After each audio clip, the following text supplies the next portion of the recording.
All right, GM, welcome everyone. Appreciate y'all being here.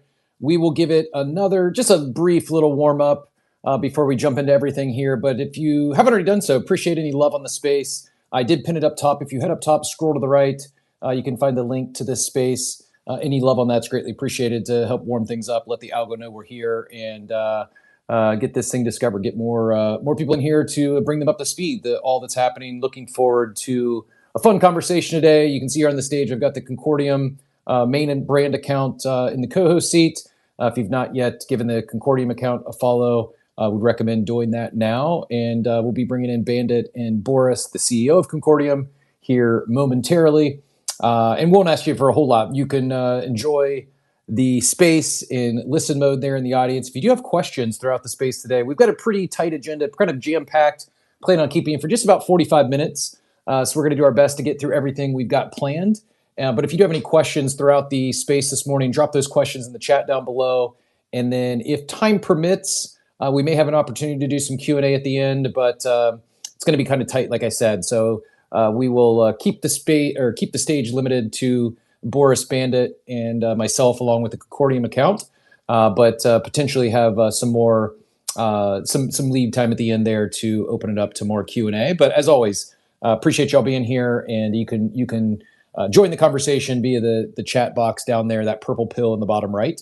Drop any questions, comments, or thoughts there. And that said, just going to want to, like I said, tight agenda. So I want to jump into things here. Appreciate y'all being here, as I said, and interesting day. Crypto doing what crypto does best. We've got Bitcoin remains very volatile, I guess, to say the least. Yeah, it seems like every other day we got some 9-figure liquidations, and I think CT is fighting over whether we're actually back or if we're cooked.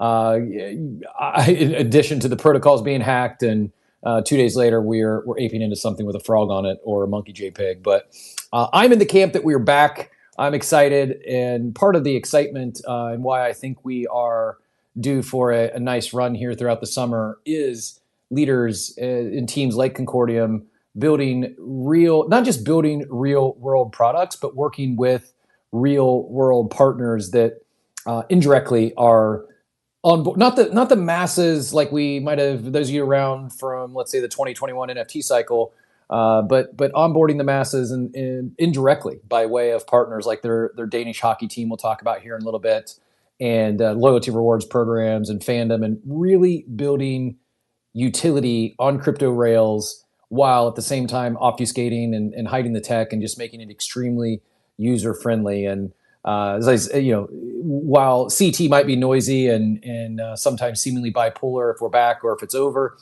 underneath, I think right now, they're underneath all this noise, there really is a lot of big things brewing. You've seen, I'm sure you've seen recently, if you've been here on X, stablecoins getting regulated through the Genius Act, this Clarity Bill. AI agents are very real. Wallets becoming distribution channels. Payments are moving on chain. We were looking yesterday. Just the pure volume is mind blowing. How far we've come from a stablecoin and payments on chain standpoint. Industry seems to be slowly but surely evolving, and so we're going to get into today. We've got Boris from Concordium along with Bandit. We're going to talk about the market. We're going to talk about some of these hacks. We're going to talk about a little bit about Bitcoin.com, Ledger, UTXO, as well as I alluded to the Danish hockey team partnership, AI agents, this Genius Act, and why the next major crypto narrative might not be another L2, might not be another meme or another privacy coin. Rather, it might just be privacy infrastructure. I know that may sound a little sexy than a 100x chart, but just give us 45 minutes here and see what you think coming out of that. Bandit, GM, always a pleasure. Always enjoy chatting with you on these spaces. Speaking of people that have a pulse on CT and know this space inside and out, I'm curious what you think about where CT is actually at currently. What are you hearing in the trenches? What do you think CT thinks? And welcome to the stage. A pleasure. Looking forward to hosting this with you today. Thank you. Always a pleasure. Yeah, it's been a while since we talked. I think it's been a month or so at least. I'm good. I kind of saw this all coming. I was talking about this end of last year, after the meme coin mania, whatever you want to call it. I, I won't say like I hit all the trades, but I from a macro level, I definitely felt like the next things to have a lot of attention on them are going to be project with substance, right? So a lot of that is AI, hyperliquids all over the timeline. And I think that's going to continue. I'm not that surprised if Bitcoin goes lower, but I think there is a selective bull run, I like to call it, because it's like some assets have done really well. Even with Bitcoin dropping from 120 to 78 or whatever it's at right now, there's I don't know if you paid attention to some of the AI protocols, Captain. A lot of them on Base, some on other chains too, have done really well despite Bitcoin dropping almost 40%. So it's interesting times, and I think it's also a lot of people left the space. So if you're still here and you're paying attention, I think there's opportunities if you dig deep enough. Yeah, I agree. I was early on too early on the AI agent uh, explosion. I was saying in like January of 25, I thought AI agents were going to be to 2025 like NFTs were to 2021. And while that didn't quite play out, and I think it's going to play out slightly different than I initially thought, it does seem like, man, there's some serious momentum building around that front. It makes sense for these agents to be on chain, and I do think that this very well, like people say, "I'll sell in May and go away." And to your point, Bitcoin's been volatile, down 30-40%.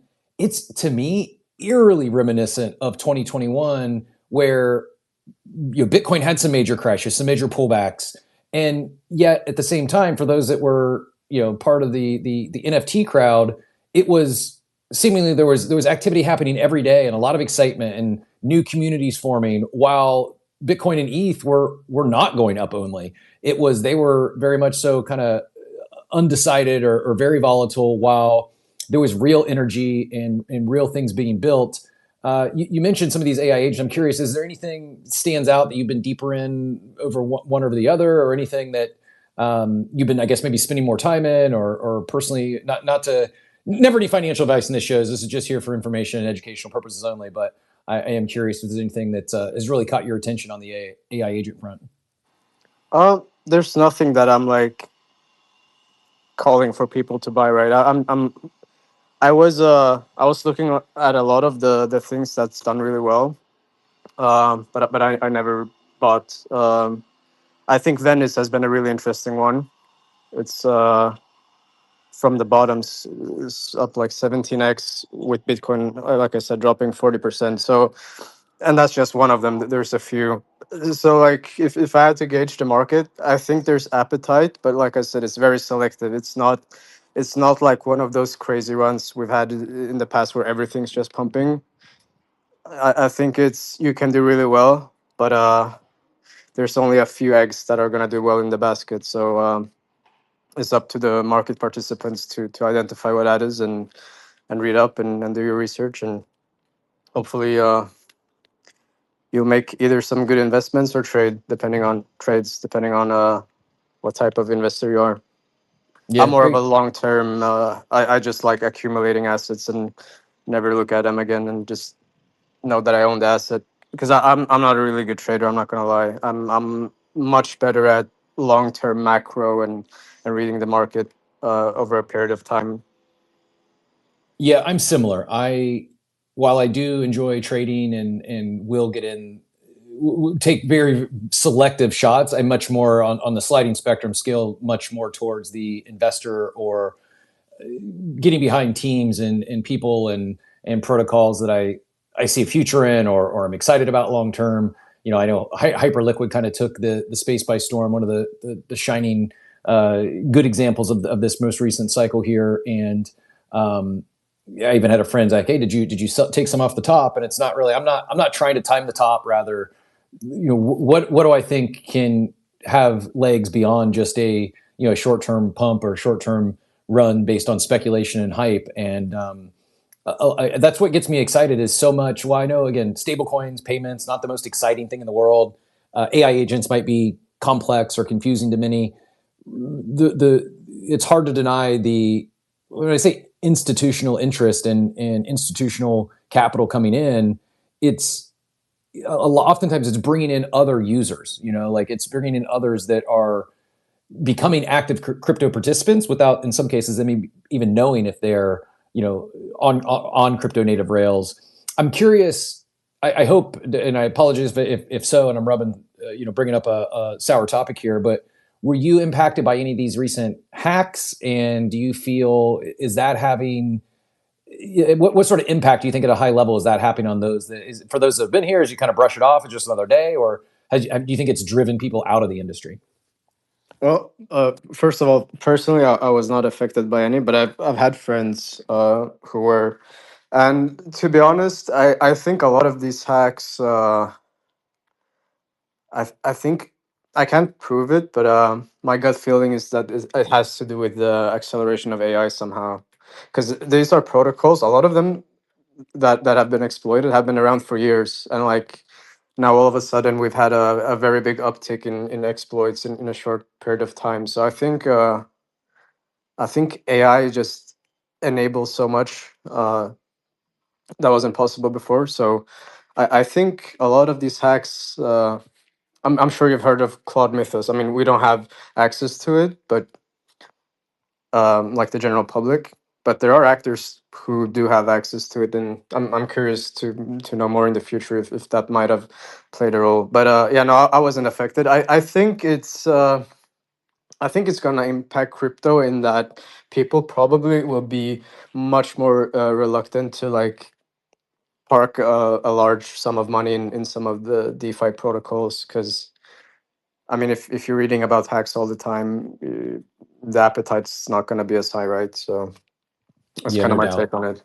No doubt. It really is. This AI is kind of a double-edged sword where it's unlocking so much. It's also, unfortunately, unlocking, that sort of malicious activity and concern. And, we've talked about smart contract risk or protocol risk, but it just feels more real now than any time since I've been in the space. And it is a bit of a concern. And I think driving home the importance, as we go to Boris here next, it's driving home like the importance of this agentic future and privacy and in particular, privacy with accountability. But without There's further, also a saying, I don't know if you've heard it, but it's something along the lines of if it can be exploited, it will be exploited. Like it's a matter of time. So I know like this sounds a bit weird to say, but it's better if something can be exploited, it's better if it gets exploited as soon as possible rather than if we wait, let's say even more money goes into the protocol and then even more damage in the future, right? So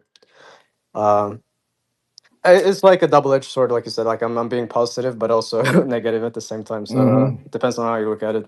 well, and I think that if it can be exploited, it will. It just feels like that is exponentially been sped up with some of these LLMs, and not just what's out currently, but where we're heading is certainly in the back of my mind.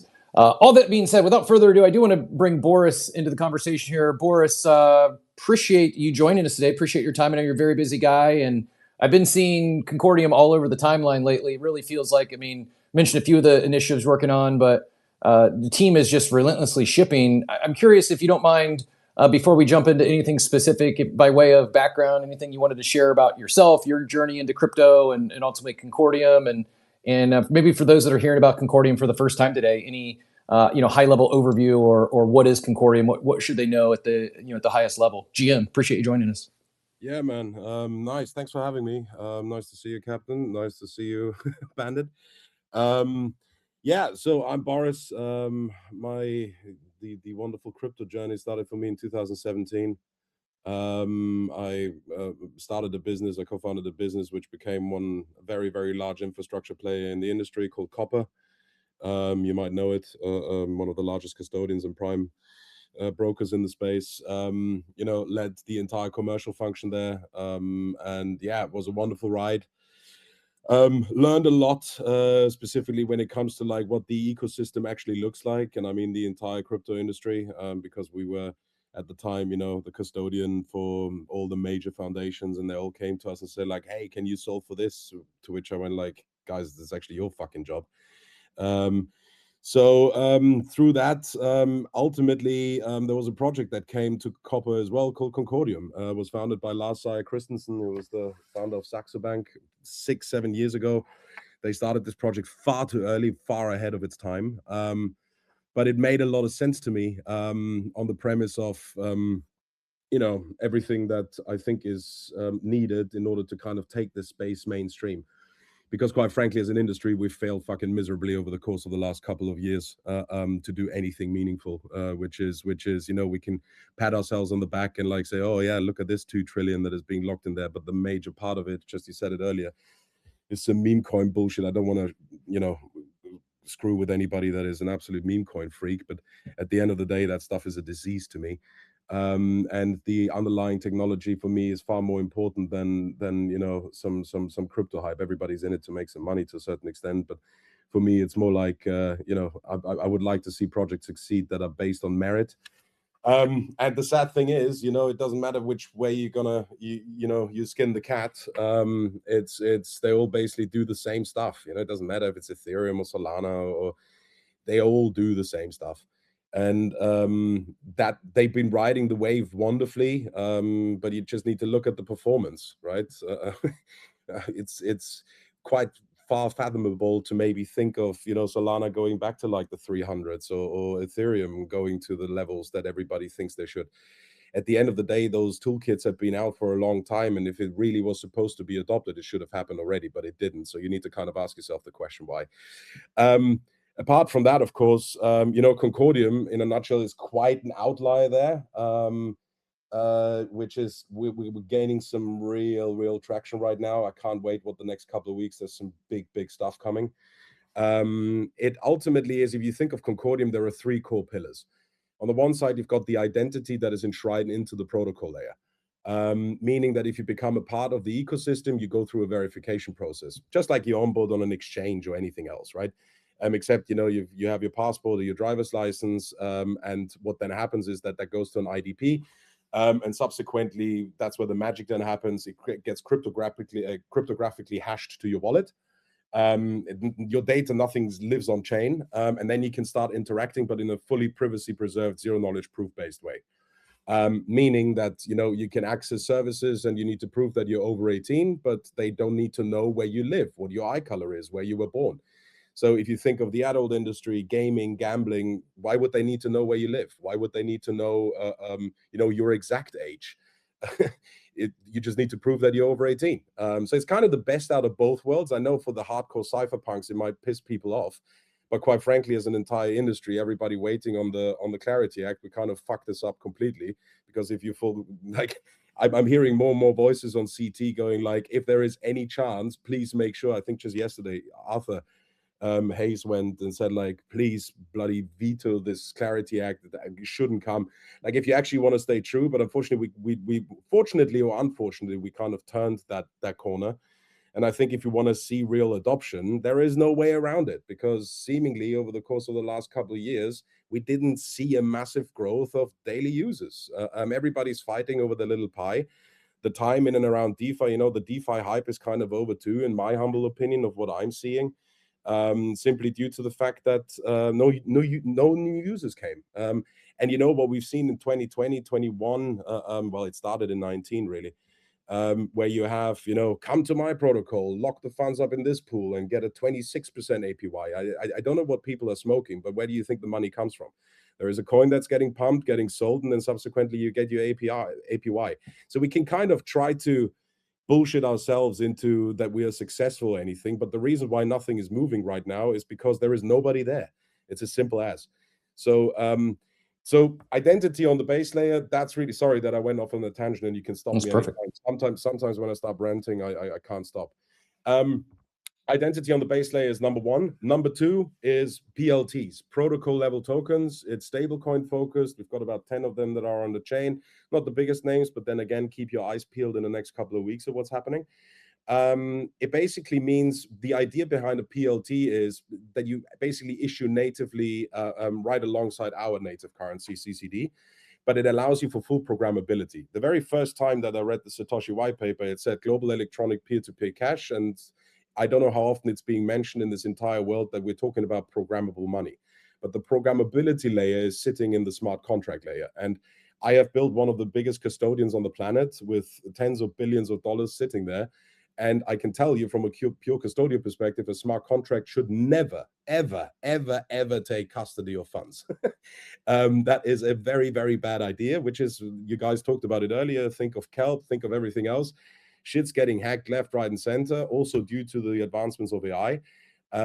But in a nutshell, the idea is that you basically build that programmability into the issuance. Meaning, if you think of it that way, you have a stable coin, you've got the identity on the other side. I can basically transact with you, but based on the regulatory or whatever layers of compliance or regs that you need to adhere to, I can do this with you in a completely privacy preserved base. But you can basically say, okay, listen up, into this programmability of the stable coin that I'm issuing. I'm basically saying that it can only go to people that are over 1.80 meters tall and have blue eyes. But I don't know who you are, right? The transaction either goes through or it doesn't, based on those attributes that are yours and yours only. So real programmability, geofencing, everything else that you want to, should only go to people in the US, no problem. If you would send it to somebody, if you try to send it to somebody in Europe or North Korea, the transaction will just not go through. So that's PLTs. And the third pillar is PLLs, which are protocol level locks. Meaning, if you think of like a new way of DeFi, you don't have to hook anything up into a smart contract wallet. You don't have to send funds to settlement, to smart contract settlement wallets. It's basically a completely new way of how you would do DeFi in a sense, but it also means in terms of payments, day-to-day payments, you take a different route, meaning, if I have a long-dated transaction, think of it this way, which was always a thorn in my eye. If I'm ordering something on, I don't know where you guys are, you sound American, so you maybe have DoorDash or whatever. Like if you order a pizza, why the fuck would you need to pay there and then? You don't know if the pizza arrives in time. Did the chef spit on it? Is it cold? Is it the wrong one? If you go to a restaurant, when you place the order, or at least most of the restaurants, the waiter doesn't, whack out his card machine and then basically says, pay now. First, you want to get your food. First, you want to get the service. So ultimately, what that then means that is actually create a use case for things like yield-bearing stablecoins, yield-bearing products, which currently do not have one, right? It's being ruled by USDT and USDC. They keep all the yield for themselves. But if you think of synthetic stablecoins, if you think of tokenized money market funds, they currently do not have a home. So if I basically go and rent a flat and I need to put a security deposit down, how about I just sign a transaction, lock those funds on the protocol level to the other recipient, have a smart contract govern the conditionality, which is the only thing a fucking smart contract should do. And subsequently, during the time of that transaction, 2-3 years, it bears me a yield and not the bank. So those are the three core pillars. And we're coming kind of out of stealth, even though we've been around for a long time now, specifically in the advent of, the rise of an agentic economy, where it definitely does not need more intelligence, but accountability in a privacy-preserving way. And that's basically what Concordium is. It's really interesting. I think just to briefly summarize, then I would like to get into some of more of the, this Concordium evolution here and some of the big partnerships you've announced recently. But yeah. Oftentimes people hear identity and like we immediately go to, it invokes a negative emotion, at least, especially from the crypto natives, right? It's like, oh, it's KYC, it's surveillance, it's government overreach, it's bad UX, and it's like almost like binary. Like it's either full anonymity or full surveillance. There's like, but that's not the case. And what I take out of there is like Concordium's building that third option in the middle where you're able to like you said, to really push this forward. If we're talking about global adoption, things like age gating has to be a thing. Jurisdiction has to be a thing. Like that. Are they even human? Right? It seems so simple when you say it out loud, but yet a lot of the blockchain infrastructure up to this point, it's really not been able to solve for that, right? No, absolutely not. And I find it funny because like it's the same people that have an account on Kraken or on Coinbase or on Binance, and they were standing there holding the stupid ass newspaper and took a selfie and sent everything through. Like you already are. Not only that shit, you're basically in every single digital interaction that you have right now online when you buy stuff, you basically have to go through an onboarding process. So your stupid passport or driver's license has been flopping around in 70,000, I'm exaggerating, databases, and then every other month you kind of hear, oh, that database leaked and that database leaked. The whole premise of Concordium is that you verify once, that you onboard once and verify going forward in a full privacy preserving way. whatever service you touch. So it kind of strikes a balance, because there are two sides to this, right? Either you do not cover privacy whatsoever, which is when I think of Zcash and Monero, I find it laughable, right? What those guys are, but that's a separate story. And then on the other side, so that is getting shut down left, right, and center, and that will not stop. Even though from the core ethos, like the cypherpunking me goes like fucking all the way, Monero and Zcash all the way, right? But it just won't happen. And at some point, people need to get realistic and just accept the fact that we went down this route of, like, you know, sitting on crypto Twitter, and we all go like, yeah, BlackRock has launched the Bitcoin ETF, and like this is happening, and that institution's coming in. They have risk and compliance departments, and they will not move a finger until it doesn't fit the bill, because otherwise it costs them a ton of money. That's the world that we live in. So I think we need to kind of accept the fact that we need to learn how to crawl, how to walk, then we can run, and then ultimately we can fly. Will we maybe in the future, you know, in 50, 100 years, God knows what, get to a point technologically, and I think with the advent of AI, this is very much thinkable, that it is a completely new rule set when it comes to, you know, KYC and AML, 100%, which crypto then can shine in its original thought process. But if we want to see adoption, it will just not happen, folks. And the more people are trying to kind of clamp onto this thing, because I heard you guys speak before, what do you want to buy?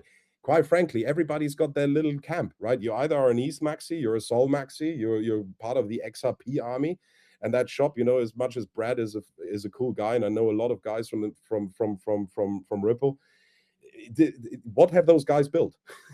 Like, really ask yourself the question that would fathom that valuation. So real world adoption is just not a thing up until now. And I think if you pair this with what is happening in an agentic economy, we have a real chance, because I think it is that killer use case that crypto has been waiting for. Who is going to actually win this? You have to ask yourself the question, right? Will the top 30 look the same in 3 years' time? I would highly doubt it. Will it look the same in 10 years? I would say that 99% of them are going to be gone. So I'm just, and it will be interesting to see who's going to prevail. But the only one that really is going to prevail is actually bringing real world usage, not completely going against the grain of regulation and compliance, because the matter of the fact is you need to become friends with it. Otherwise you won't win. Yeah, well said. Like it's no secret, the Zcash and Monero have been in privacy, have been very much in the narrative on CT recently. And yeah, I'm not trying to make this PvP at all. I don't hold any Monero or Zcash. Part of the reason is it's just I haven't been able to connect the dots, how that actually scales. Like, it just doesn't seem like something that is ever going to be accepted from a regulatory standpoint. And this middle ground that you're describing, it's what will the true cypherpunks of the world, will it be up their alley? Maybe not, but that's not taking anything to the global masses by any means. And I think this additional option here is very much needed, because the reality is this stuff just it's not going to work if we don't have the ability to verify who's on the other end of a wallet. Who, you know, are they old enough to be accessing this protocol? Are they in the right jurisdiction? And not everyone, like you said, wants to be taking that. I felt attacked when you're talking about that selfie. But hey, Coinbase never gets hacked, right? So we don't have any worry about our kid. I don't want to get myself in hot water here with the Zcash Monero FUD. But no, same here. I'm really not. Because trust me, like deep down, I'm the cypherpunk, the full one.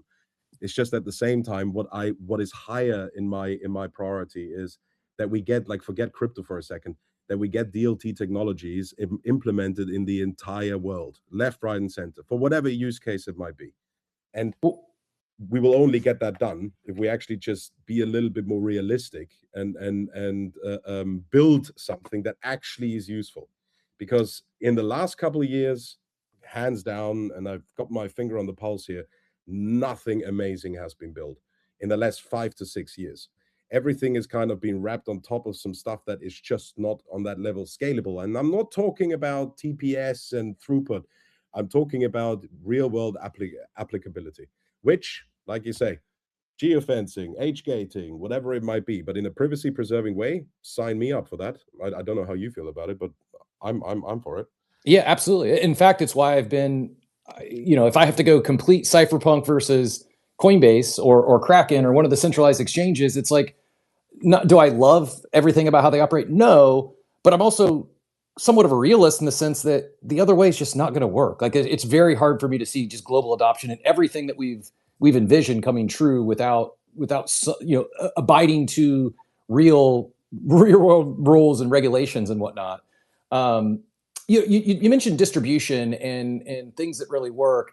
Do you mind sharing us a little bit about this Bitcoin.com partnership recently? And I think I saw a line about 80 million wallets now having access to these identity verified payments. What can you tell us about that? Yeah, I mean, it's kind of the first in a series. Like people should really keep their eyes peeled on what's coming in the coming weeks. But Bitcoin.com specifically is very interesting because they're very big on the online gambling side. So online casinos, etc. Where the tightening regulatory framework just basically governs that. Just like also for adult content, I'm sure nobody here has ever watched any adult content, but it ultimately comes down to the fact that the regulator basically goes clicking a button and saying, yes, I'm over 18. It's just not enough anymore, right?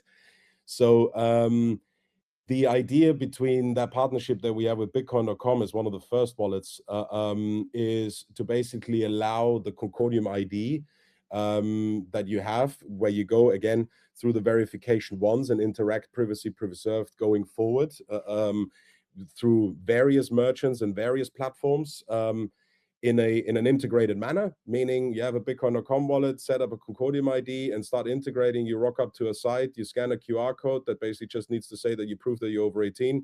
You sign that transaction, boom, done. And that's it. You haven't shown your passport, you haven't shown your driver's license, nothing.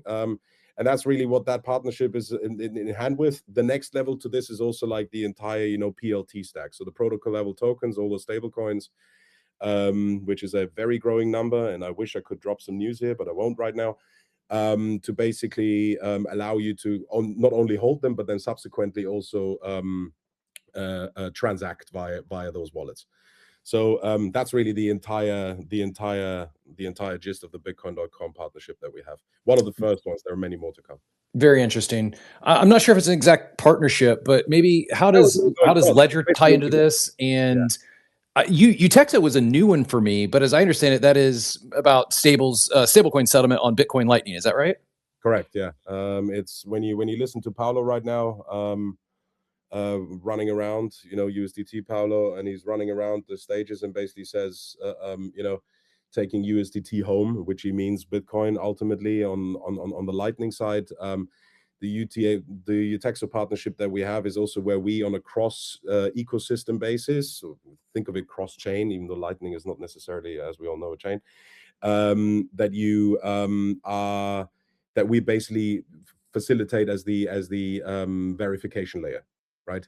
So and that happens, by the way, with everything that is about to come. Again, keep your eyes peeled, specifically next week. Allows Concordium to be that verification layer globally for all enterprise grade and also non-enterprise grade use cases that require a basic level of verification. If you think of things like permission DeFi and everything else, we can be that verification layer and subsequently also from a regulatory standpoint allow you for full auditability, meaning that if you specifically think of an agentic economy, that what the agent's doing, what it's not doing, why he did what he did, etc., etc. That's that. Love it. I'd like to talk about one more partnership, and then we can get into maybe about what we might have to look forward to next. But you mentioned it, that so often we haven't seen a lot of talk, a lot of buzz, but really haven't seen anything of substance. I'm not trying to make this PvP at all. I'm not taking shots at like crypto.com, but you see like the crypto.com arena. It was a few years ago, we had the crypto Super Bowl, and mostly what I saw was just a bunch of slapping crypto logos on things and bringing in celebrities to talk about it. And I was disappointed with the lack of then real substance and real utility and actually utilizing crypto rails. I saw Concordium became the official partner of the Danish national hockey team, and which at first was like, how does this play in? But what I'm seeing is it's not just slapping their logo on their jerseys. A lot more to it. What can you share about what's already live and what might we have to look forward to when it comes to this partnership with the hockey team? Yeah, I mean, look, sports has always been, this is why you see it, because it really touches every single person out there. it is a at least I love live sports, even though lately, you know, the online sports arena is becoming very, very famous and very, very lucrative, to say it mildly. Apart from personally being a massive ice hockey fan, growing up in Liechtenstein, like I'm in the middle, I'm out from the middle of the Alps. I'm actually an Austrian, but I grew up in Liechtenstein. I love winter sports more than anything. You know, Denmark, in many ways, is quite forward-thinking when it comes to those things, and on fan-related topics, they are very much thinking ahead with regards to, you know, fan base perks, etc., etc. But at the same time, it also quite resonates with them with regards to like the privacy angle to it.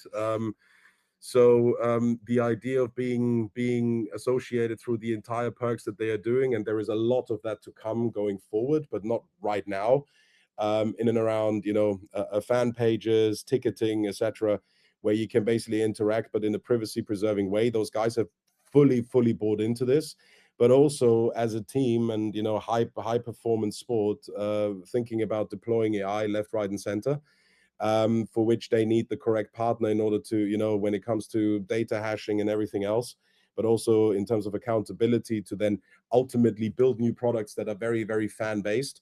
They have chosen to do this with us. So we kind of put something forward quite compelling, and you should keep your eyes peeled with what's to come.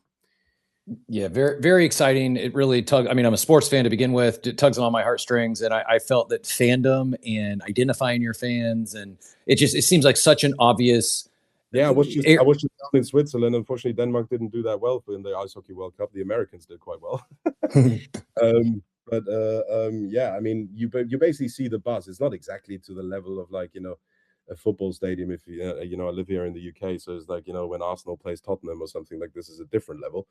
But it sends a very, very cool signal, and also, you know, being fully aligned with regards to, you know, being more interested into understanding, which is extremely you know, refreshing from an industry that doesn't necessarily is being seen as being in the forefront technologically, but also buying into the project. So actually, you know, really wanting token rather than anything. So yeah, it's very interesting to see stuff like this to come out of the woodwork.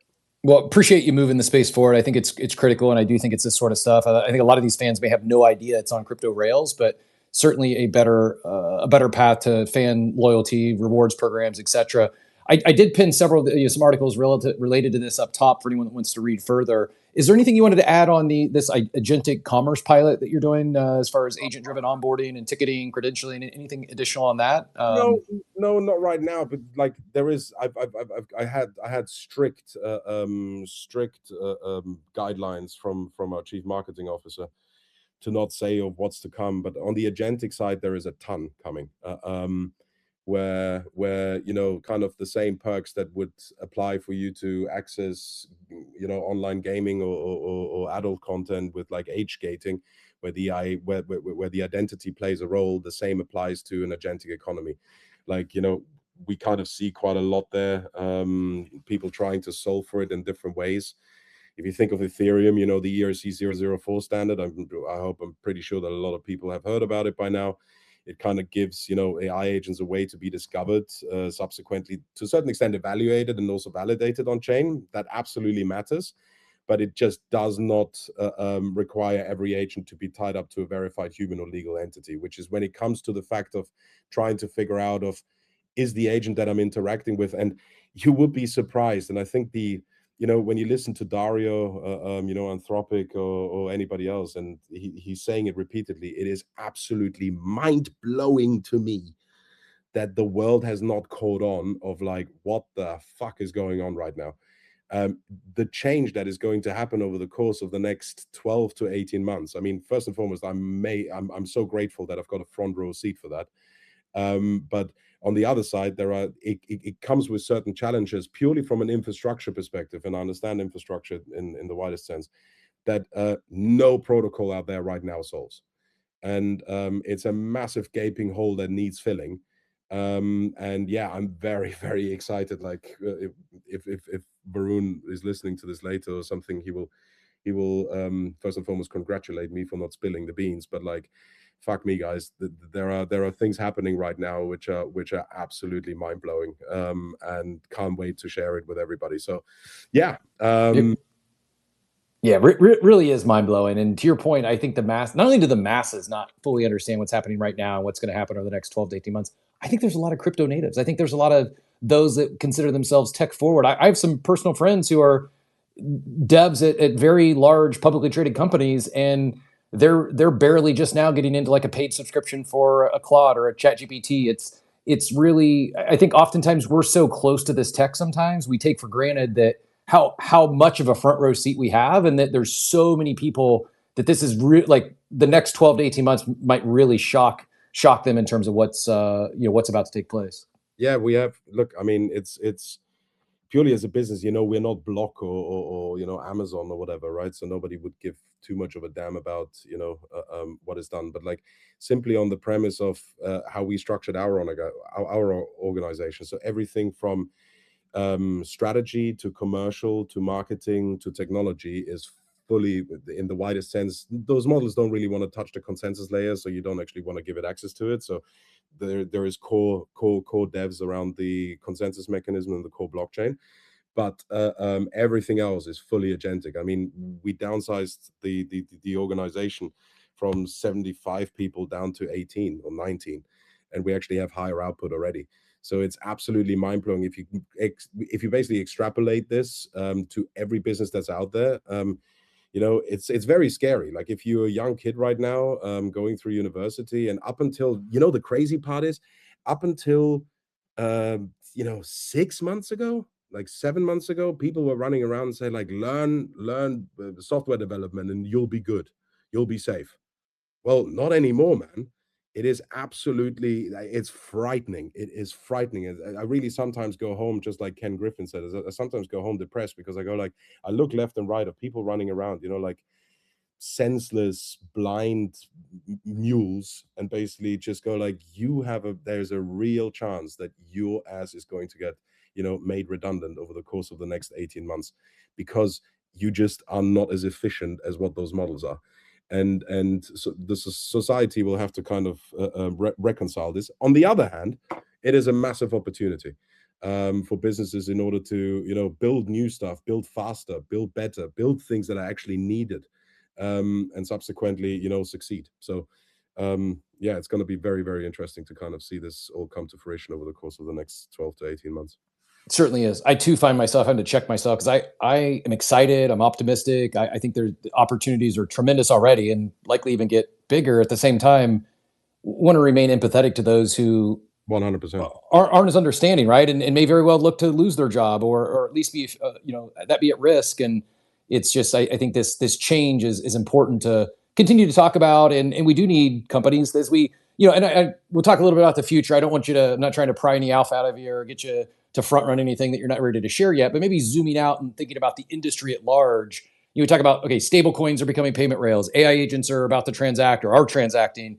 Hacks keep exposing these weak infra. And if regulators are forcing markets to grow up, what actually comes next? Like, as whether you want to dive into this Genius Act you mentioned there in passing, whether I've seen good arguments on both sides. It's we need to get it passed, or it's not great in this form. But the reality is, it does pass. It's instantly going to make stablecoins much more serious, legal category. Yeah. But whether it be stablecoins becoming that real payment layer, or AI agents, we talk about identity for humans. You could argue AI agents need identity more than humans do. No? Oh yes, brother. So, like I say, keep your eyes peeled. but look, Clarity Act is we're too far down the rabbit hole right now. What we said earlier with our cypherpunk hat on. If I'm I also use the traditional, the TradFi system, even though I can't even say this word TradFi anymore. It like makes me vomit at this point already. But it's like you basically are finding yourself in a world where you've got a savings account and the interest rates are currently 4% or whatever, and you're not even getting 1% from the bank. They just pocket your money. This is ultimately where stablecoins can make a massive difference, and it ultimately is good for the user. If adopted and enshrined into law, it basically opens up the floodgates with regards to people and also, regulated businesses, just basically building the application for you to click one button and get your fiat currency hooked up to a stablecoin that bears your yield, which is good for the ecosystem, and subsequently start transacting on it. So that's all the good stuff, right? But we're talking about regulated businesses, and they need the regulated rails, which if I look into the, top 50 chains, they can't provide you that. If you look at Concordium, they can. Now, no fucker knows us yet, but they will, I can promise you that. But what it ultimately comes down to is, for me, it's a blessing in disguise in many ways. I'm more positive about it, quite frankly, simply because of my realistic hat on, right? I just go, the fact of getting crypto and blockchain adopted globally for our day-to-day operations, which ultimately will benefit the end user in terms of like cost and everything else, is good. Like, that is good. Does it completely compute with the core ethos of why this industry exists in the first place? Not really.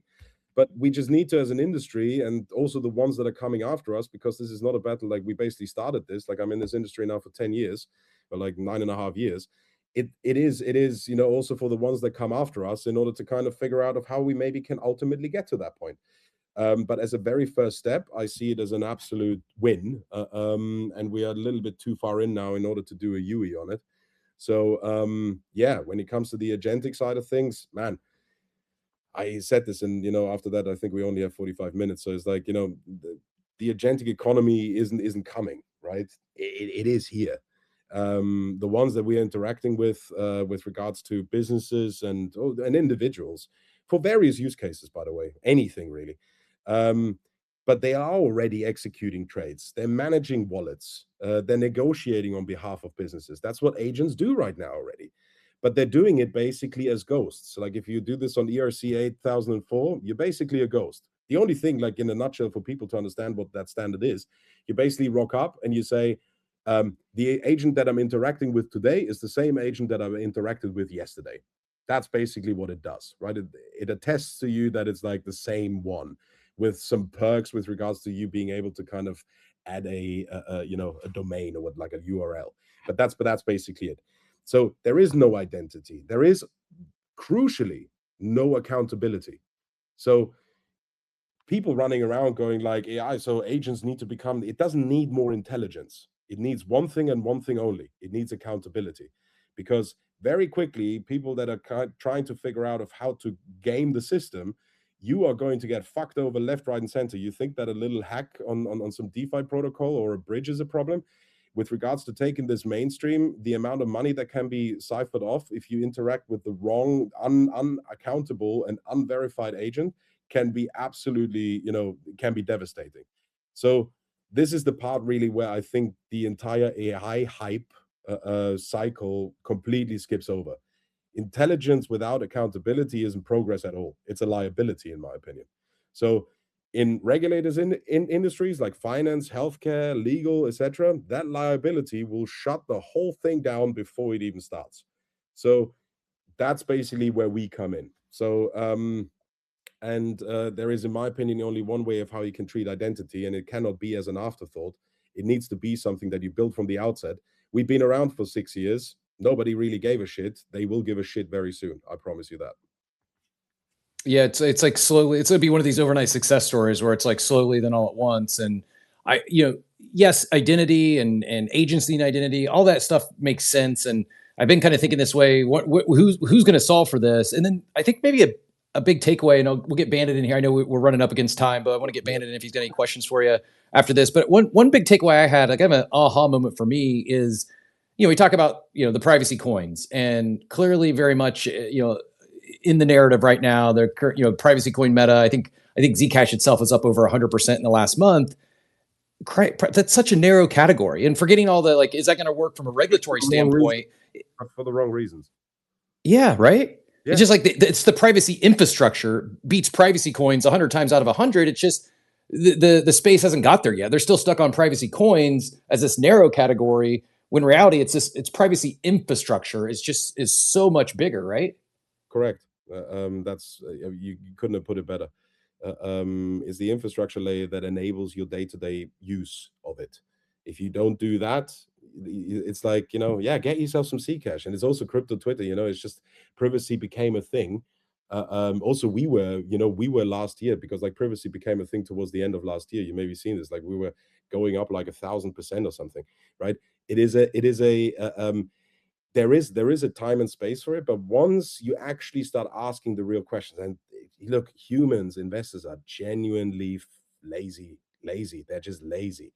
You don't sit down and you basically go with what the crowd says. This is why we are on crypto Twitter in many ways, right? Because you want to try to get to those people. But will they really sit down and do a full-blown analysis? I think if somebody now downloads, Claude or Grok or open like ChatGPT, and actually goes in, it's an easy way for you in order to understand, like, what does Concordium do? How would they possibly win? What does, how does it compare to Near? What does Near do? Like, don't actually keep it on Concordium. Ask the questions. And only once you understand that, then invest. I have never invested money into something that I do not understand, just generally. Because like I'm not just being a fish that just follows other people. There is no point. I would try to be first. So yeah, I mean, that entire, it's narrative driven. But once you really ask the correct question, just like the way you put it, which I liked, privacy coins does not mean privacy infrastructure. And you just need to look at, where you can get Monero and Zcash, not on the centralized regulated exchanges, right? So yeah, I mean, it's pretty straightforward for me. Yeah, I think the CT narrative, they're close. They're heading the right. They're going down the right path with the whole privacy approach, but stopping at privacy coin, they're one step away from this privacy infrastructure that unlocks so much more and just makes so much more sense from an actual utility and usability standpoint for the masses.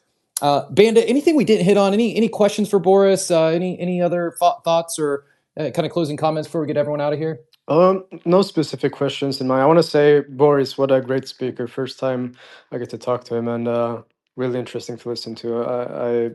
I usually have a good gut feeling of I don't know. I have a good read on people, and Boris is just ticking all the boxes for me. So it's been a good space to listen. I wanted to ask Boris, just like I had a random thought. I don't know if it's like a relevant question. Yeah, please go. But like you're in AI, also in crypto. Like, is there a lot of how can I ask this? What do people think of crypto and AI? Like, let's say that the part of the AI community that are maybe not as exposed to crypto, do we have like a bad rep in their view, or good rep, or like what do they think of us as a space? It's a very good question, man. Because it's one of the questions that I've been asking over the course of the last 6 months once we became really active in that industry. I mean, we were always kind of geared towards it. But ultimately, it's actually quite simple to distill it down. The matter of the fact is that all of this lives in a completely digital world, and for that, they need digital currency. It's very, very simple. There are extreme nuances with regards to what the use cases are, but if you put it very bluntly and easily, is like look, an agent doesn't have a face, right? An agent does not have has the ability to onboard at a bank account.